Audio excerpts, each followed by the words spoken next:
10 inches by 20 inches. It could be a little bit bigger, maybe a little bit smaller, but not too small. I encourage you to use your batik, but honestly, you can use any kind of fabric you want. It doesn't matter. So start by cutting the edges fairly square, right? We want this to be nice and straight and have square edges, okay? Then gather the rest of your materials, and we're gonna start by making sure you've threaded your needle. Now, what I like to do is pull the thread long, and so that it's like double. You know what I mean? There's 2 layers of thread. So pull it long and then cut. Cut, and then take the 2 ends and tie them together at the bottom. This will give you double thread, so it's double thick, and will keep you from losing your needle while you're sewing. So now you have a really nice long piece of thread with your needle at the end. Okay. The first thing is you're going to fold your fabric in half. Now, if you have a good side and a bad side, you want the good side in. So we're basically starting inside out. So you're going to fold it in half, line up the edges. Okay. The very first thing we're going to do is sew this into a tube. So we're sewing the loose or the open edges together, again inside out, so the good side on the inside. All right, so the very first thing you're going to do, we want to do a running stitch. We want to sew this nice and tight and snug so that it doesn't come apart and your stuffing doesn't fall out.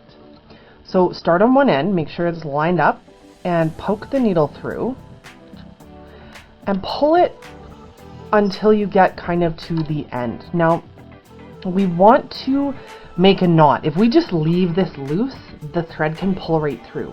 So what I like to do is take the tail and the part I've sewn through and just tie a couple of knots around the edges, okay? It may be not super fancy, but it really works, and it will keep your pumpkin from coming undone.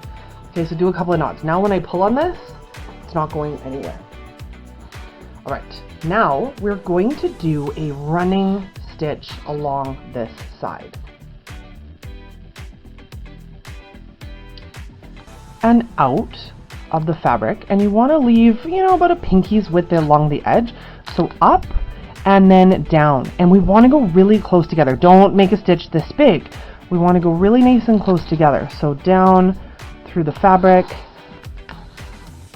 Don't pull too tight. We want it to stay straight, and then up again. And you can see my stitches are small. We don't want to make them big because that'll make gaps in the side of your pumpkin. So nice and close together, and this is called a running stitch.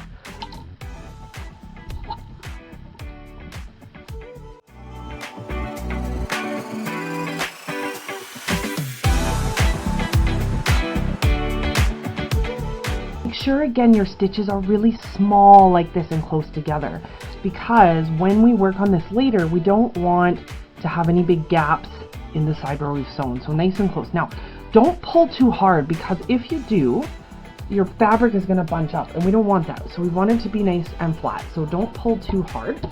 The other thing is, if you make a mistake, I've seen people do this where they accidentally go around the edge of the fabric, and now all of a sudden they have a loop on the side because we're just going in and out. But let's say you make a mistake and now you've sewn around the edge. Don't worry about it. Just keep going. But we want to go running stitch, again, is in and out of the fabric. It doesn't go around the edges. It just goes like up and down like a wave, okay? So keep that up until you get to the end of the piece of fabric.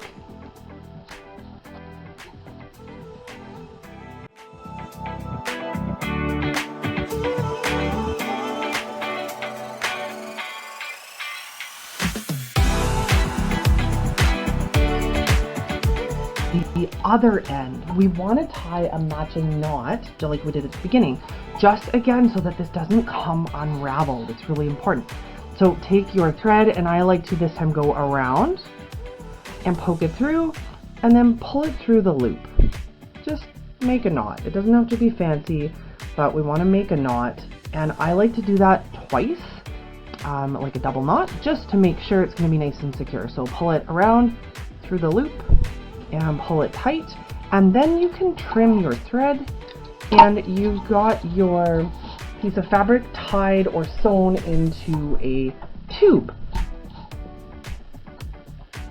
Alrighty, for the next fabric, the next thing we want to do is kind of gather the bottom. So we want to carefully gather it doesn't matter which end, but pick an end and kind of gather the fabric together. Okay, so we're just sort of gathering it together, lining up the bottom and kind of pinching it. So we've got it sort of almost like a fan. So I've got just the bottom kind of tightly gathered in my hand. Then you want to take a piece of yarn or embroidery thread. You can even use a shoelace or a piece of cord. You just want something a little bit thicker. And you want to tie it so around this little piece that you're holding. So I'm going to just wrap it a couple of times because I want it really tight. So wrap it around there a couple of times. Pull it as tight as you can without breaking the thread. And then you're going to tie this in a knot or a double knot. So just tie it around. So you're just basically wrapping this piece of thread around the end and tying it really as tight as you can without breaking the thread. And I like to wrap it a couple of times and tie it a couple of times, okay? So now you can see I've got this almost like a tube with one end tied closed, okay? Now, flip it inside out. This is the fun part. Flip it inside out.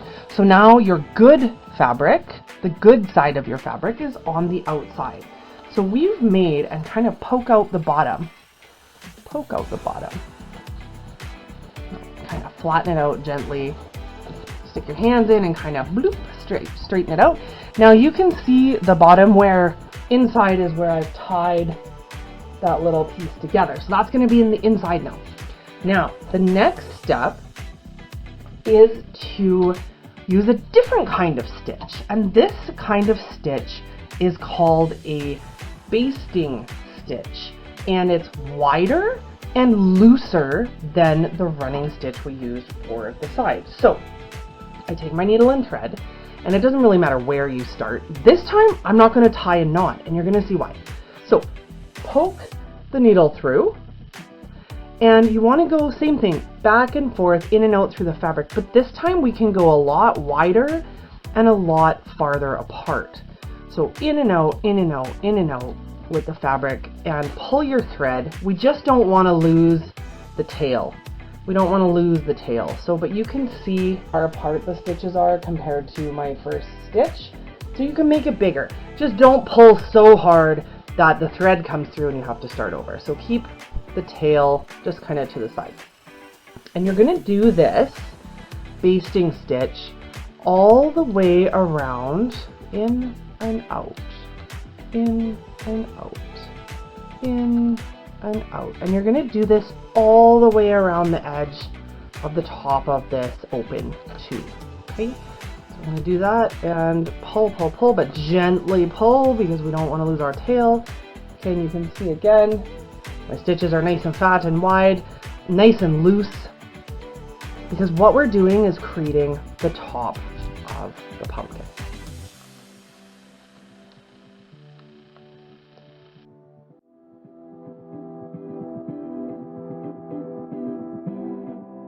Where I started, so I've got the tail and the end with the needle on it, so I don't need this needle anymore. So I've just got these two loose ends.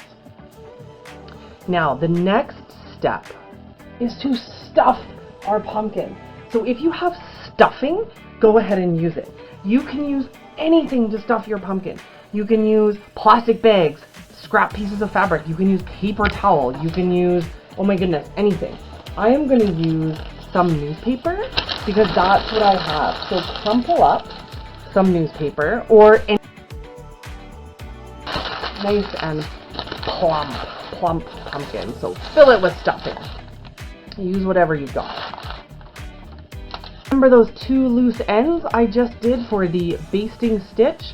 Now I'm going to take them and gently pull them. And what that's going to do is cinch together like a drawstring backpack.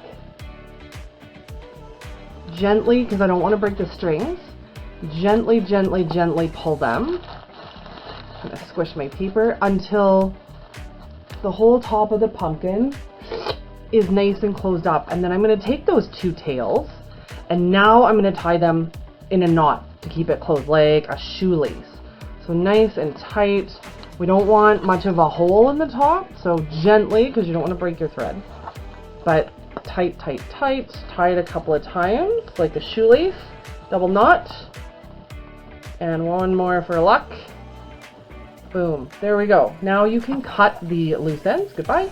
And now we have the basic shape of our pumpkin. And you can kind of, you know, move the stuffing around until you're kind of happy with the pumpkin shape. And so far, I'm really happy.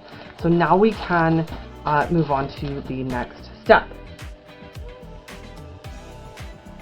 So for the or embroidery thread or something a little bit thicker works really well for this, because you know how pumpkins have those, they're called ribs, those kind of indented areas? We're going to add those using embroidery thread. So you can use yarn, you can use embroidery thread, but you can lay it out flat and you put your pumpkin, boop, right on top, because we want to go all the way around. So I lift up the two ends over top of the middle and I tie it in a knot. So this is just looped around the pumpkin, but I want to tie it again really tight. That's why I'm using thicker thread. So kind of squish your pumpkin, tie it really tight, because you can see it's going to make those ridges along the side. So squish and tie it. Maybe put your finger there. Maybe get somebody to help you with this part if you need to tie it. Double knot so that it stays like that. Knot it a few times. Awesome. So now I've got the first kind of rib on my pumpkin. I want to do that 2 more times. So it's a total of 3 wraps around my pumpkin. So I'm going to take this guy, pull it around my pumpkin, cross over the bottom, and you can see I'm not going quite in the middle because I'm going to do a third one here.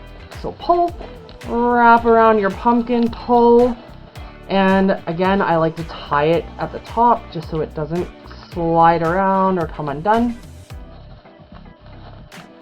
Tie it, tie it. Oops, there we go. One more. And then, so now I've got 2, and you can kind of slide this over to get it in the right spot. Now I'm going to do the third loop so that I have an even amount of kind of ridges on my pumpkin. So I'm going to go this direction. And when I flip it on the bottom, you can see the best. It sort of looks like pizza slices almost. So pull pretty hard because you want to really make those indents. Pull to the top. And once I'm at the top, I'm going to tie it one last time to my tail that was up there. Tie it tight. Whoop. Nice and tight, nice and tight. The tighter you pull this, the better. And then flip it over and have a look. Make sure that all of these ribs are kind of even. So you can sort of move these strings, jiggle them to the side if you want. Kind of manipulate the side of your pumpkin to make it, you know, fluffy in the right spots and really pumpkin shaped, okay? So far, I'm really happy with this. Now, the top is kind of ugly because that's where I've sewn a lot. So the bottom looks great, the sides look great, but the top needs something. So now, this is where you get to add a stem, a leaf. You can add a face or other things on this, but we're going to start with a stem and a leaf. So you need a piece of cut off end from your batik. You can use something else. You can use felt, but I'm just going to take this, like it's the t-shirt sleeve. So I'm going to take a scrap from that and I'm going to cut a little strip. So cut a strip, and I want it to be, I don't know, a couple inches wide. And this is going to be the stem. So what I'm going to do is roll, roll, and this is going to be my stem. So you can choose to glue this like hot glue, or you can sew it. I actually think the stem is a little bit long, so I'm going to cut it a little bit. And then, okay, I'm happy with the length. So now I just need to sew it on there. Of leaf shapes and actually drawn on them. So now it's time to attach them. I'm going to go back to my needle and thread, and I'm going to start with the leaves. And again, you can use hot glue, but I'm going to sew them if you don't have hot glue. So lay your leaves how you want them, and just put a couple of stitches through your pumpkin, kind of however. This is going to be mostly hidden by the stem, so we want to kind of sew them on top of each other. All right, it's a little tricky. Looks great. Now it's time to add the stem. So I'm going to add one little stitch right through the side to keep it from unrolling. And then I'm going to attach it to the pumpkin and try and hide where the leaves meet, just to make it look as nice as possible. Now it's attached and time to make a knot. I like to do that around the thread that makes the rib of the pumpkin, and pull it under through the loop and do it twice just to kind of get that double knot to make sure that nothing goes anywhere. And then you can trim the loose thread, and you can adjust a little bit if needed to make the shape just perfect, but otherwise you're done.